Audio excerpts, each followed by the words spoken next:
नमस्कार मंडळी, मी गावावरून हा व्हिडिओ बनवत आहे आणि झाडाला मस्त अशा 3 पपया पिकलेल्या होत्या, काढून घेतल्या. त्याच्यातली एक कापली छान लालसर आणि अशी गोड निघाली. दुसरी कापली तर ती खराबच निघाली.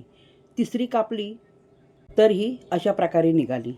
तर ही पपई जास्त गोडही नव्हती, म्हणजे एकदम फिकी पपई. पपई कोणीच खायला तयार नाही. म्हटलं आता या पपईचं काय करायचं? मग विचार केला, चला मस्तपैकी या पपईच्या ना तिखट पुऱ्या करूया. म्हणूनच हा व्हिडिओ मी तुमच्याबरोबर शेअर करत आहे.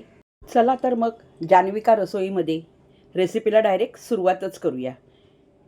सर्व बाजूनी पिवळी झालेली ही पपई मला असे वाटले छान पिकली असेल आणि मस्त गोड असेल, म्हणून मी कापून बघितली. बघते तर काय, जरा चव चाखून बघितली, एकदम फिकी लागली. आता ही एवढी मोठी पपई आतूनही चांगली निघाली, तर कापल्यावर फेकून कशी देणार? तसे पाहायला गेले ना, ही पपई मी आदल्या दिवशीच वरचा भाग त्याचा कापून टाकला होता. थोडासा कडकही होता. नंतर विचार करून हा व्हिडिओ मी दुसऱ्या दिवशी बनवत आहे. पपईतले बी आपण पूर्णपणे काढून घेतले. अशा प्रकारे त्याच्या फोडी करून घेतल्या. फोडी करून घेतल्यानंतर प्रत्येक फोडीचे वरचे साल काढून घ्यायचे आहे. साल काढून घेतल्यानंतर त्याच्या फोडी करून घ्यायच्या. छान मोठ्या अशा फोडी करून घेतल्या. पपईचा जो थोडासा कडक भाग होता तो जरा थोडासा किसून घेतला.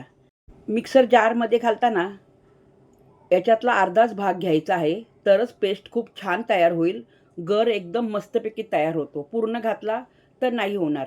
तो 2 भागामध्ये मिक्सर जारमध्ये घालून अशा प्रकारे पेस्ट करून घ्यायची. शिल्लक राहिलेली पपईचं सुद्धा मी अशा प्रकारे पेस्ट करून घेतली. दुसऱ्यांदा वाटून घेतलेला गर याचा मी उपयोग नाही करणार, याला बाजूलाच ठेवून देणार आहे. म्हणजे फेकून नाही देणार, त्याचा उपयोग दुसरं काहीतरी बनवता येईल. त्याला झाकून बाजूला ठेवून दिले. ही पुरी बनविण्यासाठी लाल मिरचीचा वापर करायचा.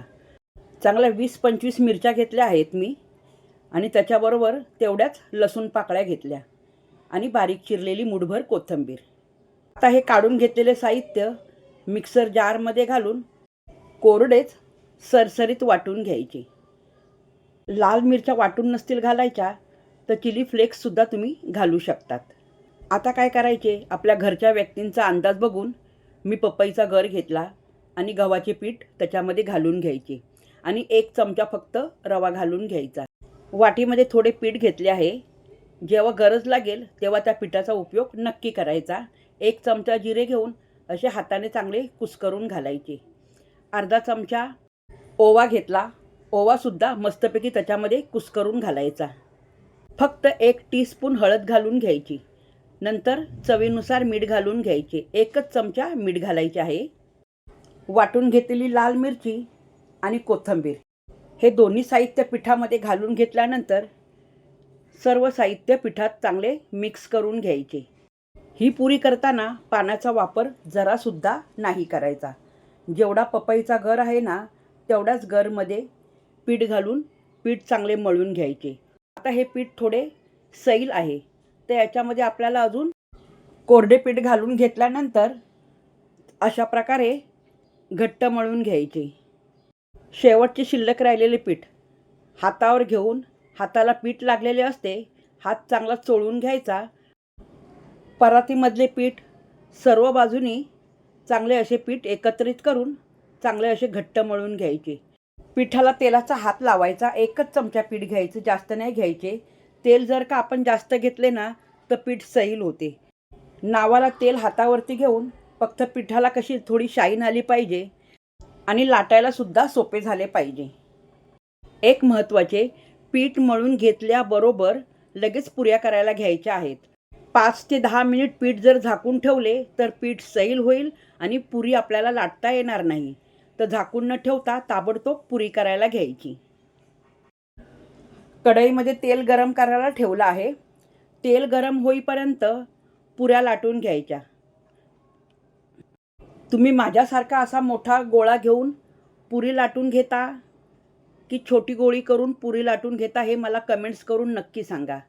आता जशी आपण चपाती लाटतो त्याप्रमाणे मी मोठा गोळा करून पूर्ण अशी चपातीसारखी लाटून घेणार. लाटताना सर्व बाजूनी सारखी आली पाहिजे. पातळ जर लाटली तर पुऱ्या कडक होतील. जास्त जाड लाटली तर पोटामध्ये पुरी कच्ची राहते. जास्त जाड पण नाही आणि जास्त पातळ पण नाही. अशा प्रकारे सर्व बाजूनी सारखी छान अशी चपाती लाटून घ्यायची. आता काय करायचे, एखादा डबा किंवा एखादे झाकण घेऊन किंवा वाटी घेऊन अशा प्रकारे पुऱ्या कापून घ्यायच्या. तेल गरम होईपर्यंत अशा प्रकारे 10 तरी पुऱ्या करून घ्यायच्या. कारण तळताना कसं पुढची पुरी लाटायला आपण तयार असतो आणि एक बाजूला पुरी तळली जाते आणि एक बाजूला पुरी लाटलीसुद्धा जाते. तेल चांगले गरम झाले की नाही बघायचे. एक कणिक घालून बुडबुडे आले तर समजायचे आपले तेल व्यवस्थित गरम झाले. आता कढईमध्ये पुरी जास्त न घालता 1 किंवा 2च पुरी घालून तळायच्या आहेत. पुरी बघा कशी टम फुगली आहे. एक बाजू झाल्यानंतर तिला पलटी करून घ्यायचे. पहिली पुरी काढायच्या अगोदर दुसरी पुरी लगेच सोडून घ्यायची आणि पहिली तळलेली पुरी लगेच काढून घ्यायची. पूर्णपणे तेल चांगले निथळून घ्यायचे. अशा प्रकारची पुरी तुम्ही 2 दिवस प्रवासात सुद्धा वापरू शकतात. तिखट असल्यामुळे ती अशीही नुसती खाल्ली ना तर छानच लागते. पुरी तळताना गॅसची फ्लेम जास्त मोठी नाही ठेवायची. मध्यम आचेवरतीच पुरी छान तळून घ्यायची आहे. अशा प्रकारे मी सर्व पुऱ्या तळून घेतल्या. अजूनपर्यंत अशी रेसिपी कोणी दाखवली नसेल. पुरी तुम्हाला मी तोडून दाखवली. लाल मिरची आणि कोथिंबीर उठून दिसते पुरीमध्ये. ही रेसिपी तुम्हाला कशी वाटली मला कमेंट्स करून नक्की सांगा. रेसिपी आवडल्यावर लाईक, शेअर आणि सबस्क्राईब नक्की करा.